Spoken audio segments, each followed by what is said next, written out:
अस्सलामुअलैकुम वरहमतुल्लाहि वबरकातुह।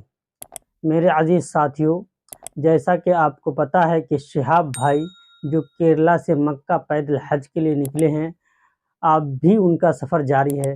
दोस्तों, शिहाब भाई अभी जो रुके हुए हैं अमृतसर खासा गांव और आफिया किड्स स्कूल के अंदर रुके हुए हैं। दोस्तों, शिहाब भाई यहाँ पर 4-5 दिन से रुके हुए हैं।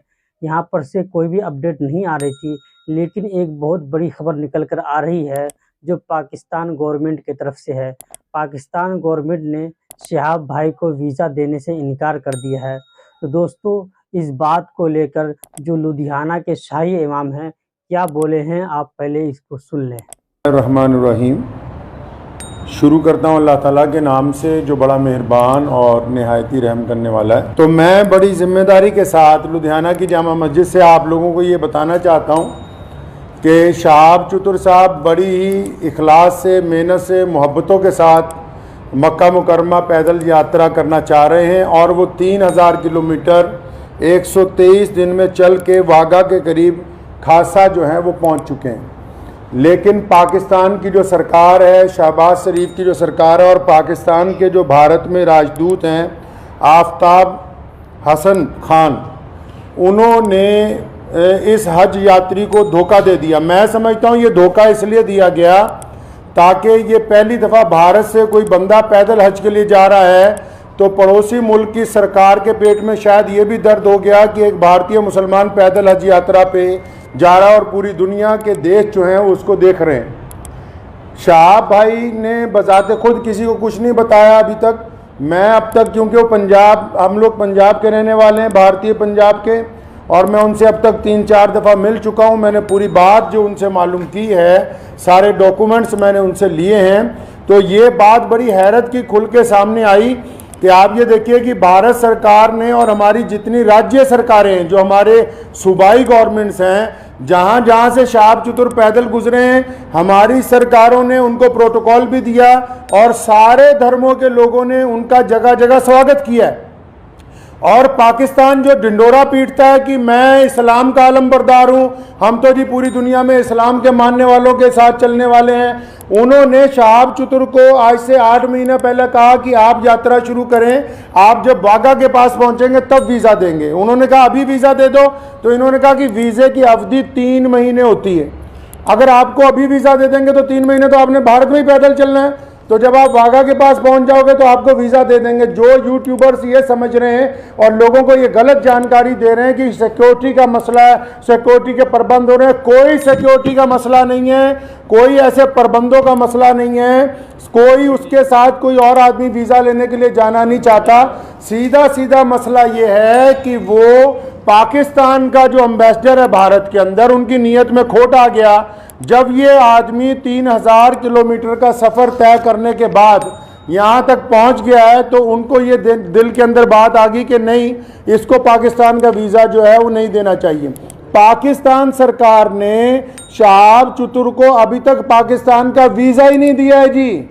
ये बड़ी हैरत की बात और शर्म की बात है वहाँ की सरकार के लिए, जो एक भारतीय पैदल हज यात्री को रोकना चाहती है, क्योंकि अलग अलग लोगों का अलग अलग तरीका। अब हमें ये पता है कि भारत का एक पैदल यात्री जब जाएगा वो पूरी दुनिया के अलग अलग मुल्कों से गुजरेगा, तो जाहिर सी बात है कि लोगों को पता होगा कि भारत सरकार की तरफ से भारत के लोगों की मोहब्बतों को लेकर मक्का और मदीना पहुंच रहा है। तो जहां पड़ोसी मुल्क की आवाम, रोज़ाना हम लोग सोशल मीडिया पे देखते हैं, पड़ोसी मुल्क की आवाम उनका इस्तकबाल करना चाहती है, उनका इंतज़ार करना चाहती है, वहीं पड़ोसी मुल्क के बददियानत हुक्मरान जिन्होंने कभी भारत के मुसलमानों के लिए कुछ नहीं किया, मैं कहना चाहता हूं उनको बार बार, हमने तुमसे कभी कुछ नहीं मांगा 75 सालों में, कोई तुम्हें कोई डिमांड नहीं की, ना हम मुश्किल में हो आसानी में हो, हर सूरत के अंदर हम अपने वतन में खुश हैं, इत्मीनान से।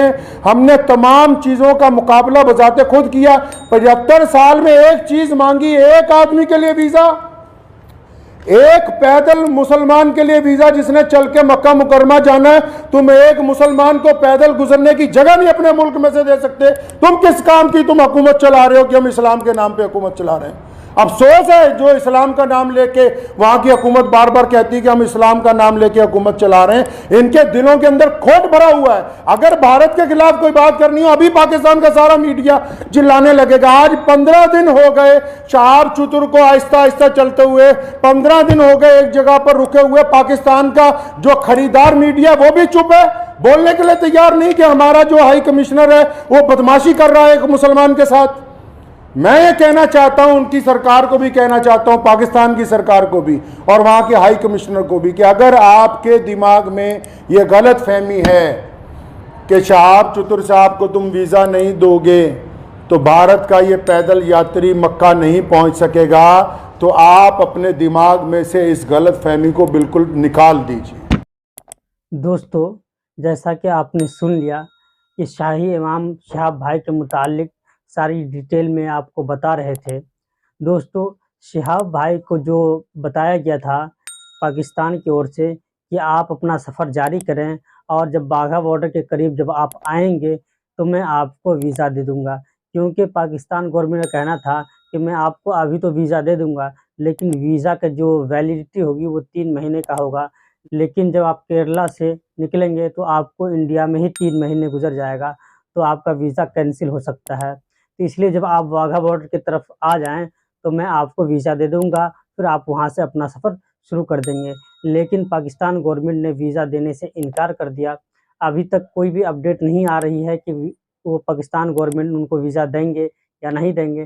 जैसे ही कोई अपडेट आती है तो मैं आपको ज़रूर बताऊँगा।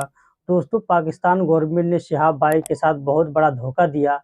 दोस्तों, उसी के ऊपर मुझे एक शेर याद आता है, ज़िंदगी के हर मोड़ पर हमें धोखेबाज बहुत मिले, उनमें पराए कम और अपने ज़्यादा मिले। यूँ तो हर खेल में मैं बाजी मार जाता हूँ, पर धोखेबाजों से मैं बाजी हार जाता हूँ। दोस्तों, इसी पर मैं अपनी वीडियो को ख़त्म करता हूँ। जैसे ही कोई अपडेट आती है तो मैं आपको ज़रूर बताऊँगा। तो चलिए दोस्तों, मिलते हैं शहाब भाई की नई अपडेट के साथ। तब तक के लिए अस्सलामु अलैकुम व रहमतुल्लाहि व बरकातुहू।